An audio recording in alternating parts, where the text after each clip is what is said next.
A lot of people that have breakthroughs in their lives, like including Frank and I both in different, success stories, situations, whatever you want to call them, is that, people typically hit rock bottom before that must is a reality. You're right. So in thinking of that, because a lot of things as well, like we hear in marketing, like if you had a gun to your head right now and you had to make money in the next, 48 hours, what would you do? And that really resonates with people. But so I just wanted to bring this into the conversation because I think a big part of the market of all these people aren't people that have their backs completely against the wall yet. That's right. Okay, so they're not in a must situation yet. They're in a desire situation where they're okay in their lives. They do have big dreams and ambitions. They do want greater things, but it's not pushing them yet to the point where they will do what it takes to master have the something. must. So what do you think? How do people go from not having their backs against the wall when they have no choice to say, I'm totally sick of this, to conditioning their minds to go from their situation where they are, which may be okay, to getting something greater? Well, think about this. What pisses you off and what excites you is all relative. $300 a week, $2,500 excites him more, that memory to this day, than even the $1 million, he did in his first 24-hour version, right? Or you breaking the 4-minute mile, $1 million. That must have been out of your mind. Tell me about that for a second. What did that feel like? You make $1 million in 24 hours. Nobody in history of the internet's done it. Euphoria. Yeah. It was unbelievable. What was your? It wasn't even about the money. That's exactly right. That's exactly right. It wasn't really about the money. No, it wasn't. I wasn't thinking like, oh, that's how many cars I can buy. No. It just wasn't. It was just breaking through like another barrier of progress. So at that point, it wasn't about your back to your wall. At that point, what it was really about... It was a further point for my fear, is what it really was. Further point for your fear, and for some people, and I think in some cases, it's also a recognition of who I am and what I'm capable of. So for somebody whose life is already great, this is about, what if I could take on another skill that could create more freedom for my life? And just saying, I'm not going to go out and try and do it all perfectly right now. What I'm going to do for the next 8 weeks, I'm going to create a little ritual. I'm going to do one thing a day to condition my mind, right, so that I get strong, so I follow through. I'm going to read something. I'm going to listen to something. I'm going to immerse myself. I'm going to go for an intense jog, or I'm going to go lift weights, but I'm going to do it consciously to get in a state where I'm going to follow through. That's number one, because people follow through when they're in state. Second, I'm going to get clear about why this is a must for me. It's not because my back's against the wall, but because I want to master an area of life that could create some freedom. I'm not going to master it overnight, but I got the system, I got the plan. I'm going to do one thing a day. I'm going to work on one subject a week. This week's going to be about figuring out what the right product or industry is. Next week's going to be basics of building traffic. And each week I'm going to make a little progress, and I'm going to get to a goal, whatever that is.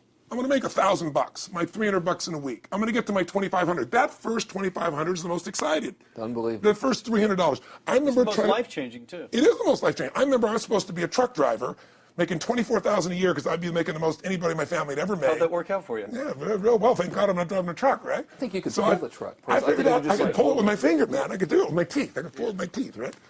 36 grand a year was the goal. If I could make $3 grand in a month. When I did that, I was out of my mind. And then it was like, could I make 10 grand a month? Then it was 10 grand in a day, then 100 grand a day. Then could I make $1 million in a day? I had a day where I made $400 million in a day. The stock value of the company I took public, my personal stock. But it was probably after I did it, though, so it doesn't really count. I'm just joking with you. You're right. People don't remember who's first, Tony. 400 million, $1 million, it's all who cares? the same. Who cares? No, I'm not saying that's to brag. amazing, though. I'm not saying to brag. Of It's course. because they told me when I was on stage, I had this audience of about 15,000 people at the Continental Center. It was during a stretch break. I was doing what I loved, rocking the house. Everybody's going crazy. And they go, the stock's worth $400 million right now. I was like, wow, that's cool. It's like, okay, that's, I don't want to sound stupid. It's like, what's next? And I went right back to what I loved. Once you break through, then it just becomes a game. The people that are getting your products have not yet broken through in most cases. The breakthrough happens by conditioning your mind every day, by feeding it a role model or a story. It's putting yourself in a peak state where you follow through by getting physically strong. It's creating a little ritual of doing a little bit each day, and then you get momentum. But the most important thing of all is what we started out with. Why? Absolutely. Why is it a must for you? It doesn't have to be you're against the wall, but it has to be something you're hungry for, because the only difference in people is hunger. And if you're not hungry, get around people that are hungry and something will hit you. You watch a conversation, you get around people that are doing better, and all of a sudden you start going, my life sucks. I remember I went to a guy in LA. He's one of the most multi-billionaire guy, I'll never forget. And I lived in the Del Mar Castle, and I was really proud. That was like the symbol of me having taken myself from being poor to providing for my family this great place. built from castles in Europe overlooking the ocean not far from you. And I went to this guy's house. He's a billionaire. He took me down to his wine cellar. I don't even drink wine. Went through this whole thing. At the end of the night, I was depressed. I lived in a Del Mar tenement, as far as I was concerned. I really was. I was like, I live in a crappy place, and all my standards changed. All of a sudden, I wasn't willing to settle for living that. All of a sudden, my back was to the wall in a different way, because as a man, I knew I was capable of more. So people can change their standard by getting around where it's better. People can change their standard by getting associated with what's true, like the bills they got to solve, the problems they got to do it. Or they can do it because they're excited, because it's something new they want to take on. Everyone's different, but they got to find the why, and they got to come up with some daily rituals to get them going, and just do a step at a time. That's where you get momentum. Awesome. That is awesome. So, think about what's the holy grail between somebody taking action or not. It's one word: certainty. When somebody is absolutely certain, the common word is believe, right? But, you can believe at a general level, or you can believe with certain. When you're absolutely certain that if I do this, it's going to get that result, and that result's going to change my life, you'll do it. When you think it absolutely is not going to work, you're never going to do it.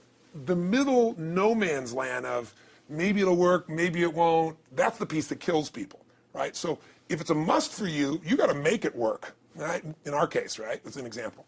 If it's not a must for you and you're not sure, you don't know what to do. So years ago, I'd look around and say, okay, how do people get themselves to follow through that haven't been following through? What's the difference? And I started interviewing hundreds of people, literally, and eventually thousands, because I had thousands of my events. So I'd ask the group to give me their feedback. And I came up with this model. It's like the holy grail of belief, or the holy grail of momentum. It's like the difference between what makes the rich get richer and the poor get poor, right? And the difference we all know is mindset, but like, how's that built? So this is what I did. I created stupid little 4 little boxes, and I'll scribble it here for you. You think about the first thing that determines whether you can do something or not, and I put that in this first box at the top here on the left side, and it's potential. Like, what's the potential of a human being? Like, when you guys started, you proved something no one had done in history. You ran the 4-minute mile, right? For golly knows how many centuries, they're trying to run a 4-minute mile. Roger Bannister does it. How did he do it? Do you remember? You did it in this industry, right? You made $1 million in a day. No one had ever done that in history, right? After you did it, a bunch of other guys are doing it because it became possible. Roger Bannister didn't just go physically practice. He made a shift in his head. He practiced in his head because he could never achieve it physically, so he had to change in his head first so that the result became certain enough he believed it, and then his body got him through. After Roger Bannister ran that 4-minute mile, within 2 years, 37 people ran a 4-minute mile. Wow. When no one in history had ever done it. Now, here's how it works. The potential for anybody getting your product is extraordinary. They can do what you've done as much, more or less. They can do whatever they want to do. The potential's there. The market's proven that. Whether or not they tap into that potential has a lot to do with what action they take, which is the question you came to me with, right? Like, God, they all have potential, but they're not taking action. And we all know that the action they take is going to determine the results they get. That's pretty obvious. So most people have a belief about what their real potential is no matter what you tell them. And that affects how much action they take. And of course, that affects the result. And then ironically, that result reinforces their belief. And then that belief affects it. So I'll give you an example. Let's say a person has unlimited potential, we all agree. But they take little action, little results. Why? Because they have to start with a problem with their belief. They don't believe it's really going to happen for me. Maybe for Frank Kearns because he's got the cool hair and stuff, or maybe it's for you because you're so driven, but it's not me. Maybe Tony Robbins because he's a freak, got these big teeth. Whatever their thought process is, right? They got this thing, right? But what happens is, if you believe that there's very little potential, how much action are you going to take? Nothing, little. And when you take little potential with a little action, what kind of results do you get? Lousy little results. And when you get little results, what does that do to your belief? You go, see, I told you this was a waste of time, told you this wouldn't work. And then what happens? You tap even less potential. You take even less action. You get even worse results, and your belief gets even weaker. And this sucker feeds on itself until you are in the downward spiral. It's poisonous. It's poisonous and it's self-fulfilling. Now, what if something could happen that could come along and fill you with a sense of absolute certainty? Not like I believe, but where you know. In you guys' case, mine as well, we knew because we had to. Because we burned the boats. There was no other option. We had to find a way. We weren't going to live that way. We all did it in different ways and for different reasons, but in essence, that was it. If you get yourself in a state of certainty that this is going to work, I'm going to find the way, and if this doesn't work, I will make the way, then you tap a lot more potential. And when you're certain in your potential, you take massive action. When you take massive action, you really believe in something, you get great results. When you get great results, your brain goes, see, I told you I was a stud. I told you this thing would work out. Now you're even stronger. You tap more potential, take greater action, greater results. That's how you went from $300 in a week to $2,500 in 5 days to $100,000 in a month to $1 million in a day. Same thing with you. And we get momentum. That's why the rich get richer and the poor get poorer. Now, some people go out and they go, well, I'm going to take a bunch of action. All right, I'm going to open this product. I'm going to try it. And they'll say to you, I even did it. But it's like a salesman who goes and knocks on the door, and he knocks on 100 doors and says, You don't want one of these, do you? yeah, exactly right. You know? And even if he doesn't say it verbally, his face says it because he doesn't believe it's going to work. So his voice, his body, the execution is so weak. Maybe if he talks to 100 people, somebody's going to buy out of pity. They don't want his kids to starve, right?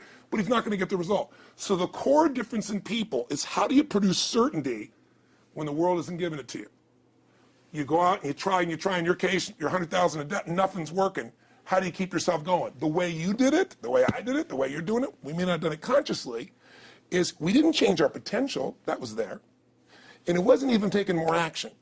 Taking more action with a belief it's not going to work, it's not going to change anything. We got results in our head that made us feel certain as if it had already happened. True or false for you? True. Right? So give me an example so people know I'm not just making this crap up. Well, I mean, just like when I had nothing, I already knew I was driving like Ferraris and Porsches and stuff because I always wanted those cars. I already knew I was going to have them. It was inevitable. Right. I inevitably, that was just my inevitable outcome. But how did you do that? Did you have a ritual? Did you think about it regularly? Was it one time you thought about it, or was it something you had an obsession towards? I had an obsession towards it. I mean, I used to work at a video store, which was the last job I ever had in my life. Thank God. And I used to go to work almost every day, and I used to bring 2 magazines with me to read on my breaks. Entrepreneur magazine, just to read about business and everything else, to read about what other people are doing, look for role models. And I used to carry an Auto Trader with me.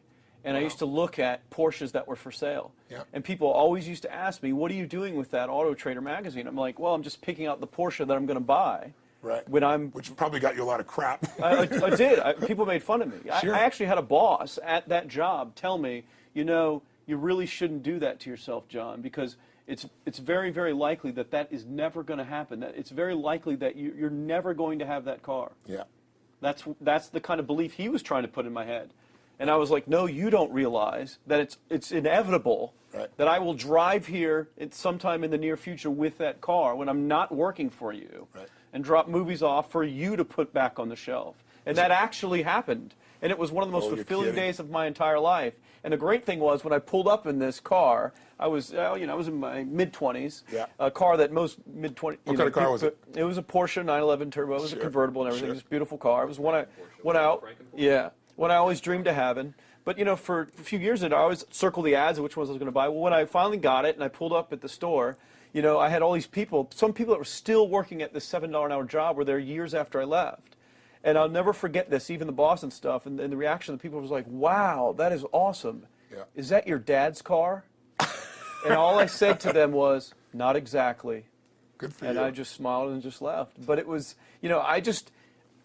it's the weirdest thing, but I just knew it was going to happen. But you knew it because I conditioned myself you to did it to over know and over it was- again. yeah. When I was in high school, I was not a popular kid, but I was passionate and intense, and I'll never forget. Some people, some particular girls gave me some crap, and a guy too. And I wrote in their journals or their annual yearbook at the end, I wrote, someday, I said, you treated me like hell. Someday I'll be rich and famous, and you'll be an effing truck driver. And you'll be sitting there, I'll be with with this beautiful woman of my life, rich, and you'll be watching me on television thinking, you wish you would have treated me better. I actually wrote this shit in people's annuals because I went to a 10-year high school reunion and people showed me this stuff, great. right? But it's like, I burned the bridges, baby. I was like, this is how it's going to be. So I'll give you a perfect example of this. They did studies, many have been done at this element, where they want to say, how much does the mind affect performance?